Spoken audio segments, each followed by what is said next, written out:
Hey guys, welcome back to the Raw Bake Station. Thanks for tuning in. Today we are heading over to a good friend of mine called Annie. You guys might know her as Breakfast and Brunch. We're going to find out a bit more information into the insight of like building a successful blog. So let's go.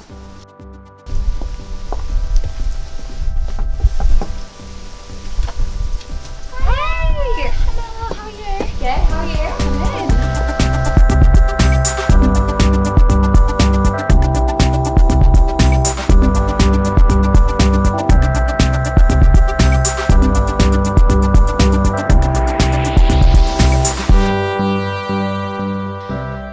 Obviously we're here today to talk about your Breakfast and Brunch blog. Yes. So do you want to tell us how you started it? So basically I started it at university probably about a year and a half ago now, and the idea, I guess at the start it was just to record my meals, and I was always quite passionate about sort of making my food look nice or going to sort of healthy places to eat or whatever, and yeah, I just started doing it so I could sort of record those on a platform basically. So you've built quite a large following now. You're quite well renowned in the sort of like health world. So what would your advice be to the people that are trying to sort of like build a similar following? I guess I'd say like stick to what you're like really confident with. I guess one of my things is I've always been quite artistic, so sort of like colourful imagery and stuff was always going to be something that I wanted to do. But yeah, like pick something that you're really, really passionate about, and I think it will show through your page sort of naturally. That's what I'd say. When you say you're like quite artistic, because obviously your photos are like incredible, it makes me like drool every time I see them.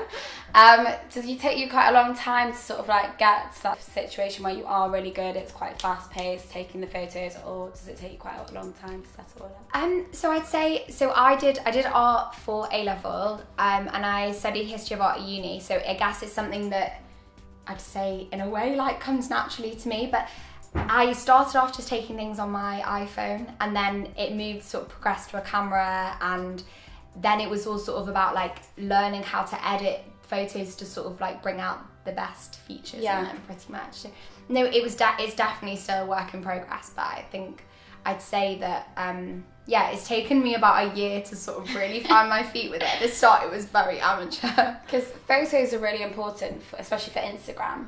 Yeah, for sure. And I see you just started doing sort of like more video content. Is that something that you push? Yeah, I think videos like it makes the whole thing like a little bit more real, which is great. Like photos very much like a snapshot of the meal, whereas video, it's always interesting to see sort of how you've made that meal, or I don't know, the behind the scenes sort of thing. So yeah, it's definitely going to be something that I'll push in the future. Obviously it's just a bit more time consuming sometimes to do. I'm definitely working on my video editing. So quite recently you started, is it Unilean? Yes. And that's with, who have you started that? So that's with my boyfriend Elliot and one of our friends Harrison. And that's like another online Yes, so basically that started in February this year, and it kind of started off as just a platform where we'd post really healthy food videos and images and quick workouts as well, that's all aimed at students. So it was sort of stripping the whole like health thing back to basics. And taking away all the fads and things, and just making it sort of as easy as possible and something you can really do on a budget. Sort of just encouraging, you know, your standard everyday person to eat well and to exercise well as well. Is that something else that's like started like a smooth running? Well, yeah, definitely. I think it's we didn't really know we didn't know at the start exactly where we were going to go with it, and from then it progressed to sort of, we brought out our Get Lean guide, which I saw that. Yeah, we started selling that in January, and that's gone really well. Fingers crossed. Quite the online entrepreneur. We're just trying to encourage people to educate themselves more on it, and the idea of the Get Lean guide was there are all these guides you can buy online that are priced like so highly, and it means that if you're a student, it's not realistic to think you can spend £150 on like a log of recipes and workouts when you can actually get a lot of free content online. So what we tried to do was we've priced them at £45, you do get an awful lot for that, including like a guide to shopping cheaply, a fat loss guide, sort of a guide on snacks, things like that. You get a lot for it, but we just sort of want it to, I guess just to spread to people who really need it. So what's your kind of next steps? Because you've kind of nailed the health blog, Instagram page, now you're doing this workout stuff, you're also doing YouTube. Like you've got like a lot going on at the moment. So like what is your next steps the next few years, like career-wise? I think one of my main things is just continuing to grow that following, because what I've realised is it really opens up a lot of doors for you. So I guess I never thought a year and a half ago that I'd be able to collaborate with like some of the amazing brands that I'm able to work with today.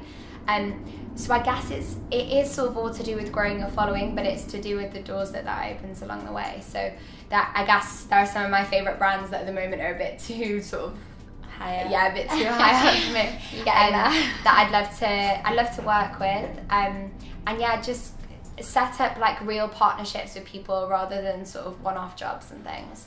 So in terms of sort of like collaborating for, say, like the average person who is trying to set up their own blog, would you advise that that is a good route to go down to sort of start building those foundations of like a successful blog?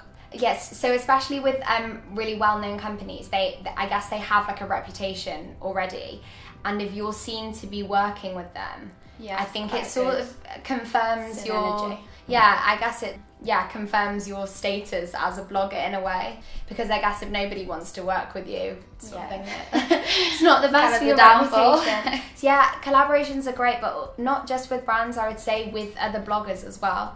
Like that's such a good way of just opening your doors, because I think with Instagram sometimes it's quite difficult to sort of find and for your account to be found. Like moving back to when you started, was there at any point that you found it difficult to sort of shift from like say 1,000 followers to what you are now, like a 40,000? I'd say it wasn't the quickest thing at first. It was very much through, I don't know, I guess people finding you through hashtags, and then you learn a lot along the way. So I think had I known what I know now, I think my following would have increased a lot quicker. But I think with my account, it was all about people being attracted to my images. Yeah. And then sort of, I don't know, with Instagram, like people see that you've liked that and they'll then go and like it, that sort of thing. So like, let's say 3 top tips for sort of growing a following. Like, do you have any? Yeah, so hashtags are like a big thing, I guess, because it makes it a lot easier for people to find your images. Just make sure you keep them relevant. Number 2, which is a really big one, is engaging with other accounts. Like that's so important, I think, because if you like a picture, you comment on that picture and say, look, I do really like, and then they might comment back or whatever, that sort of thing. So just making sure you engage with other accounts and set up these like partnerships, because on Instagram's like a community and people support each other. So I'd say that's really important. So I'd say number 3 would probably be just producing like real content, and I think things you wouldn't think that important, like colours, how vibrant your images are, like how with food you need to look at that image and be like, that's what I want to eat right now. I guess that would be my main tip to anyone starting out. When you first started, like a few years ago, like obviously now you've got an online sort of business, so you are making money through that, is your main focus point in terms of income. Like, did you think that was possible? Like, how is that working for you? Yeah, I guess at the start, I definitely didn't think that was possible, because I was sort of running my account alongside trying to do internships to sort of make a career out of like the fashion industry, actually. And fashion to food? Yeah, exactly. How does that happen? So I guess it probably started with, so I would collaborate with brands through, they would send me products to try, and I'd give them reviews and things, and then I'd feature them on my page.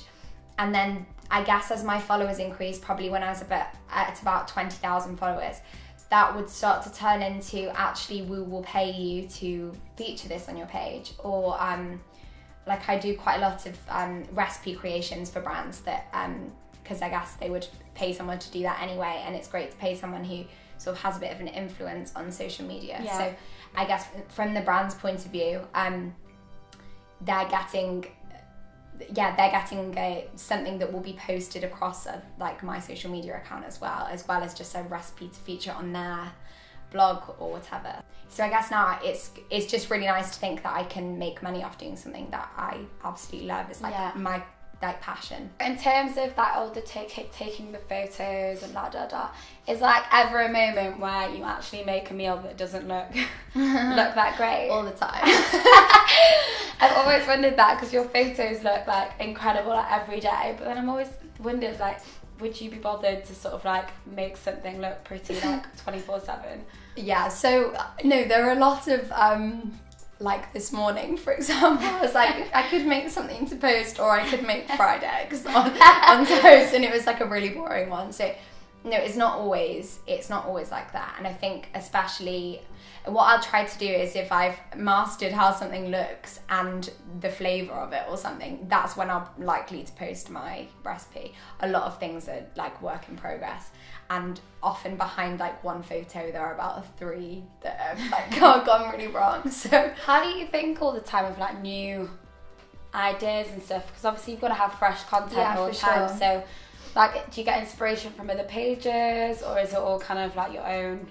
Well, I definitely get inspiration from other pages and other people. Like if someone's used an ingredient that I've never heard of, I'd be like, oh, I'm gonna go use that and see if I can do something with it, or a really cool idea, or how something's like laid out or stacked or something.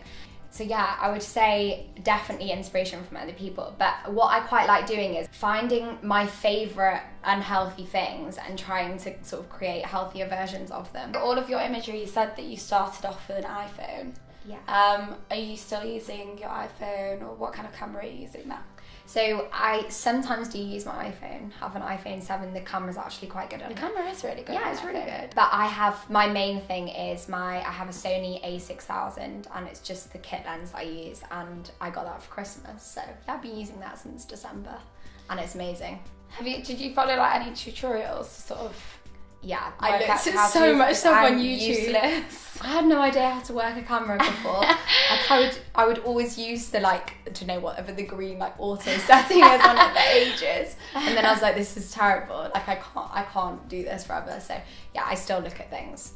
And editing the photos, is there like a specific app that you use, or is it just through the Instagram editing? No, I tend not to use the Instagram app. I'd say like most commonly I use ViscoCam, and they've got some really good settings on there, and just so you can adjust everything about the photo sort of thing. So edit it before you put it onto Instagram? Yeah, always.